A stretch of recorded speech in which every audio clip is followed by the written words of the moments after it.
And good morning, good morning, good morning. Welcome to the February 9th edition. Ooh, we're already almost a third of the way through February. How wild is that to think about? That's what happens when February's short. Welcome, welcome, welcome. If it's your first time here, long time here. I need to know who you are, where you're from, what's in your cup, and what the weather is like in your area, along with your five things. What are five things that you are going to accomplish today? It's cold. Last week they said we were going to be in the 50s today. They scaled that back dramatically. I think we're like low 40s, high 30s today. It was a little chilly out there, but it was what it was. We're in February. It's still winter. We've got some coffee with some Teddy Graham. Some Teddy Graham mix. I don't know. Something Krista made. I'll try it. I'm pretty good. Teddy Graham. I can turn a little gram. So we got that. And then five things. We got a lot to do today. Because looking at it, we got orders. We got a lot of orders. Thank you for those that ordered yesterday. It looked like, some of you weren't watching Super Bowl at all. Did you place some orders during the game? I appreciate that. We all do. So we got orders that need to get pulled and going out. We've got two stores that need to get wrapped up today. We have email responses to get back to, and then we have a meeting here later this afternoon. So those are all five. I'd like to hear what yours is. And on your end, let me find where we are for it. Make sure to like and subscribe, ring the bell. And I think there's is there like a share button or a boost button? There's something new that I think is on there, and I'm gonna go look here to see if I can see it. Dirk says he's thirsty. He's not thirsty at all. Not at all, Dirk. What are you trying to pull over there, Dirk? Saying you're thirsty. You're not. Now I'm going to turn this down, bring it here so I can see it. But somebody said there was a new button that was on there where you could share or do some extra stuff with it. I don't know. I have to go look at it and see. So, what are we talking about today? Today, we are talking about why teams buy from people they trust, and that is not always the cheapest option. So, that relationship-driven selling, it's especially important for at-home apparel decorators. So that's what we're going to talk about today. Now, let's get to our check-ins and let's see how people are doing this morning. Renee, good morning to you. Sunny in Chicago. We might break freezing and get today. I know it's kind of wild, right? Water in the bottle, tea in the mug. Taking mom to a doctor appointment. Not sure what mother for will be. It's Monday. It's National Call-in Sick Day, right? National Call-in to Work Sick Day. But I know I'm going to take a lot of heat for this. I'm going to take a lot of heat, and I'm just going to go say it. I thought the game, the commercials, and the halftime were all kind of meh. Like it wasn't I was super excited about any of it, or I can tell you memorable moments of anything. I don't know if there was a commercial that really like stood out to me. The game was a defensive battle, which is just kind of in football. Halftime, I don't know any Bad Bunny songs, so it was tough to follow along. But the vibe was good. I'll give it that. So yeah, it was meh. So I didn't even have one drop of any liquor yesterday. There's a Super Bowl fact for you. Just no booze, no nothing. Made up quite a bit of food. We did good on the food ways. Mini tacos and what the hell else? Mini tacos, homemade pretzel balls. I don't even know. Loose meat sandwiches, bacon crackers. It was a good little feast. I love it. I love it. Love it. Rustling, good morning. Can you please post the link for the sign up for Hall of Fame tomorrow? No, because I don't see it in my notes. So I'll send them a message to get it posted because I don't even see it over here in our used links. I'm looking 1, 2, 3, 4, 5. Nope, not in there. So I'll send them a message. I'll put it in our punch list. That way, make sure to get out and post it there for it. What's up, Chuck? Good morning to you. Keith, good morning. Sunny Space Coast in Florida. French vanilla coffee in the cup. Very nice. Morning, Jerry. And morning, Renee from Jerry. Morning, Renee from Jerry. Or morning, Jerry from Renee. That's how it was. Linda, good morning. Sunny and currently 59 on the way to 84 in Central Texas. That is not bad. Hot tea in the cup, cereal in the bowl. 5 things. Post photos, edit photos, press uniform forms, 3D print emails. Linda's got a busy day in front of her. And hi, Renee and Jerry from Linda. Barb's checking in. North Central Minnesota, 30 and windy, water in the cup, 5 things, quote, 3D printing, embroidery, digitizing, work on taxes. Good day for Barb there, too. Good morning, Linda and Barb from Renee, and hi, Linda. Nice weather from Jerry. Hi, Relinda. Yeah. Hello, everybody. That's what we got there for you. What is that? Jabberemery? Good morning to you. Good morning to you. Yeah, Dirk thinks he's thirsty, and he's not. He's not at all. Alania, good morning to you. Ice water in the cup.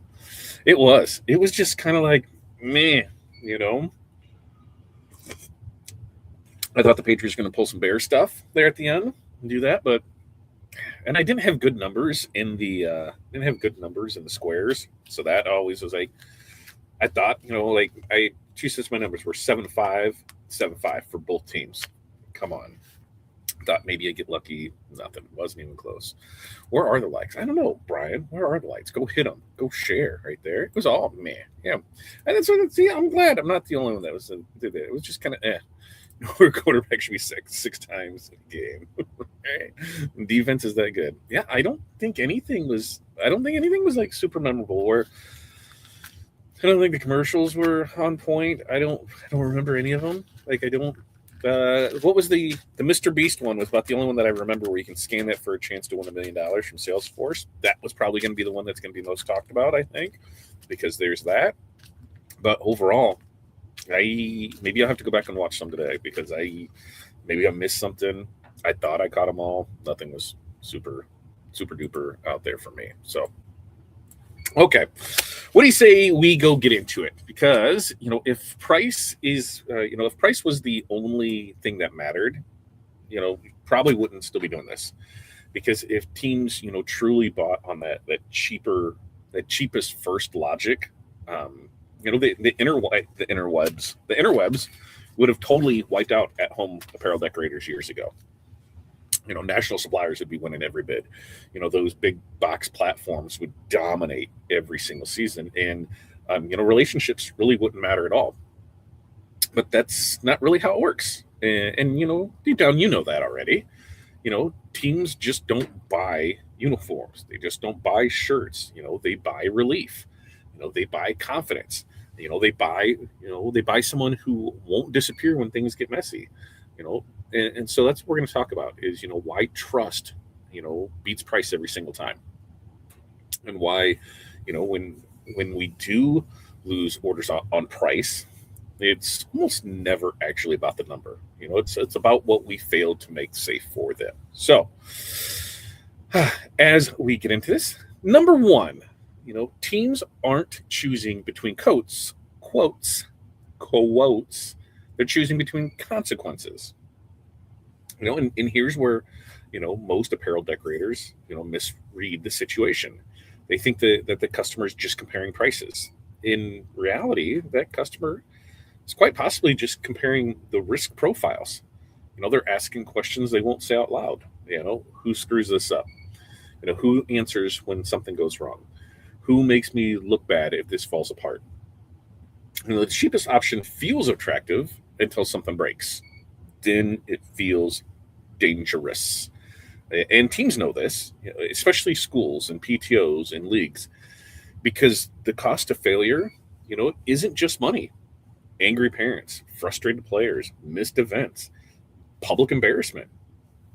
When you don't communicate that you reduce risk, you get lumped in with everyone else, and price, becomes the only differentiator. Yeah, the only thing different. Yeah, right. And that's how you lose orders without ever being, too expensive. So some examples. A coach gets 2 quotes. One is cheaper. One is yours. The cheaper one has vague timelines and just standard canned responses. You walk them through cutoff dates, reorders, and what happens if sizes change. They choose you because you made the risk visible and manageable to them. Another example, PTO mom says, we found someone cheaper. You don't panic. You explain how you handle mistakes, refunds, and parent complaints. Suddenly, that cheaper option feels like it was a mistake. Okay, so for this action step, stop leading with the product. Lead with how you prevent problems, because that's what teams are actually buying. Okay? Number 2, trust is built before price, or price becomes a weapon used against you. A big uncomfortable truth is if price is the first thing the customer argue about, trust was never established. Price only becomes the battleground when people don't feel safe yet. And a lot of times at home apparel decorators often wait until, they send pricing to prove their value. By then it could quite possibly be too late. The customer is already comparing numbers instead of outcomes. Trust is built in how you explain the process, how you clearly answer your questions, and how calm you sound when you talk about things that really could go wrong. If you skip that part, price becomes the only thing they can measure. And once price is the only thing they can measure, you lose, because there is always somebody who will undercut you. So, some examples, you know, a school asking for pricing. One decorator sends a number, you send context, timelines, reorders, artwork approval flow. Your price feels intentional, and the other just feels random. Another example: a small business compares vendors. The cheapest one rushes the conversation, and you slow it down, just enough to show the control. They trust you, even if you do cost a little bit more. So, for this action step, before you ever send pricing, explain how the process works, so those numbers really do have some meaning behind it. Okay, number three: when you compete on price, you train your customers to leave you. What?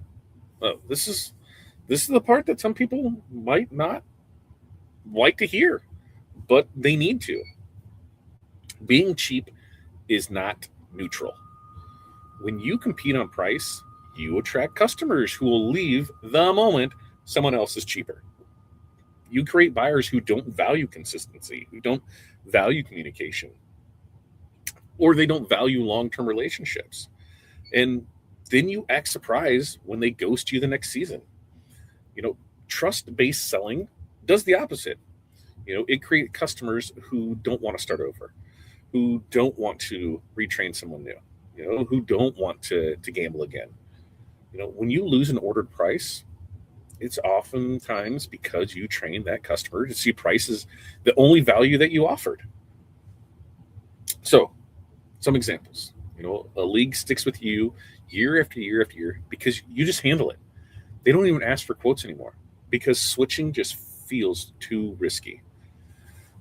Another example: a team goes cheap one season, gets burned, and comes back. Suddenly, your price isn't questioned because trust was missing before. So, for this action step, decide what you want to be known for: lowest price or lowest stress. Stop mixing the two together. All right. Now, before we continue on to Form 5, let's check back in and see what we got here. La, la, la, la, la, la, la, la, everything in there. The Star Wars commercial. Yeah, I was really hoping for something good, and it was not. It felt pretty hokey. It did not do all there. All day in Chicago. Jabber and rape for me. The commercial was the Dunkin' Donut commercial. That one was pretty. That one had a lot of cameo and references. I could go with that one. Brian says 5 things prepare so I can leave for the Texas Music Educators Conference tomorrow. The traveling man Brian is on the road with his show. Trust equals confidence equals competence equals confidence equals trust. Love that. Love that. Absolutely. Do not fight your way to the bottom. Do not fight your way to the bottom. Yeah, we're problem solvers. Solution orientation is the name of the game. We are 100% problem solvers. We're there. If there is a problem, we'll solve it. That's what we got, right? Okay.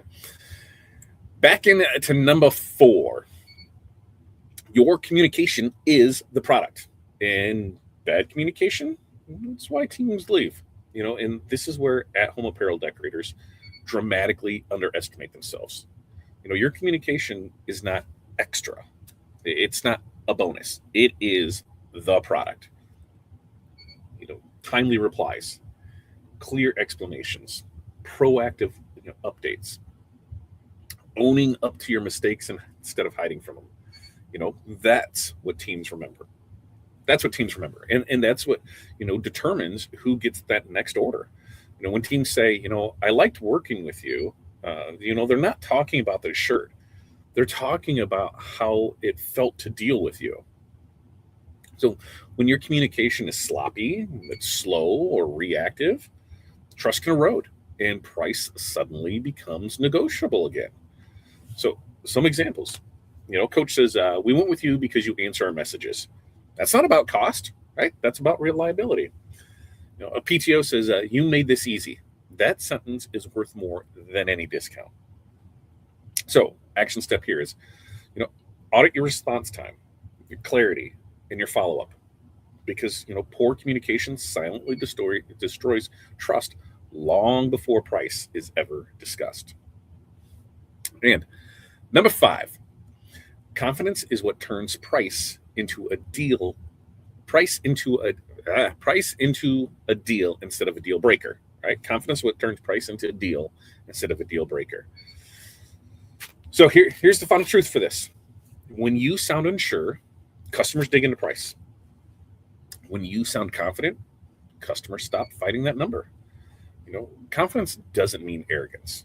It means knowing your role and owning it.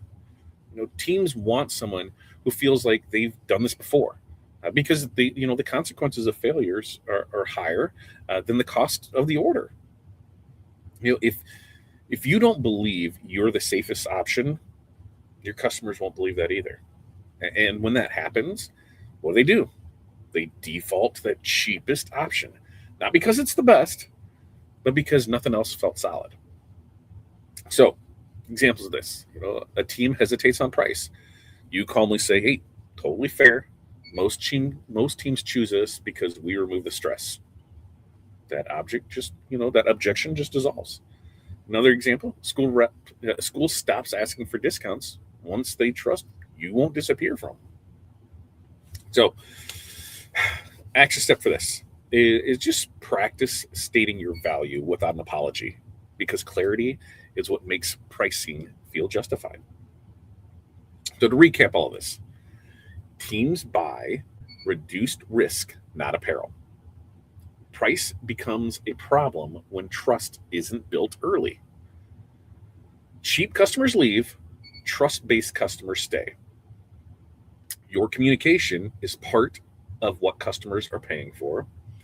5, confidence turns price into context instead of conflict. So if you've ever lost an order and told yourself it was because you were too expensive, just pause, take a break, because more often than not, it was not the number. It was uncertainty, it was risk, it was trust that never was really fully formed. And you do not need to be the cheapest option to grow. You need to be the safest one. And when teams trust you, prices stop becoming the deciding factor. That's what we have for you today. Remember, we do this every Monday, Wednesday, Friday, 8:30 a.m. Central Standard Time. So make sure to go like, subscribe, and turn on the notifications wherever they are around here. Wednesday, what are we talking about Wednesday?